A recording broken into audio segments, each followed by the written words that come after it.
অখণ্ড সংহিতা বা শ্রী শ্রী স্বামী স্বরূপানন্দ পরমহংসদেবের উপদেশ বাণী 14 খণ্ড। গুরু দর্শন। প্রাতে 8 ঘটিকায় শ্রী শ্রী ভবানী কমলিকন্দর হইতে নৌকা যুগে জালকাঠি রওনা হইতেছেন। শ্রীযুক্ত রাসবিহারী রায় চৌধুরী খা দিতে লাগিলেন। বারংবার বলিতে লাগিলেন, গুরু, কবে আবার এই দাসদিগকে দর্শন দেবে?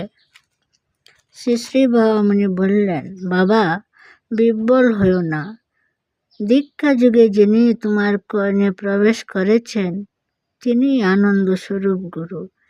তিনি কানের ভিতর দিয়ে মরমে প্রবেশ করেছেন। তিনি একটি নিমেষের জন্য আর তোমাকে পরিত্যাগ করেন না। গুরু দর্শনে তোমার নিত্য অধিকার।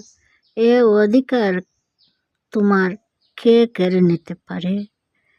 যখনই প্রাণ গুরু দর্শনের জন্য ব্যাকুল হবে, প্রাণ ভরে কেবল নাম করবে। নাম করতে করতে গুরু দর্শন হবে। আমার এই অনিত্য দেহ থাকবে না, কিন্তু আমি থাকব। আমি থাকব আমার নিত্য স্বরূপে। একদিন আমার এই অনিত্য দেহ ছিল না, কিন্তু আমি ছিলাম আমার নিত্য স্বরূপে। সেই নিত্য স্বরূপকে যদি দেখতে চাও, তবে নামকে প্রাণের প্রাণ বলে গ্রহণ করো।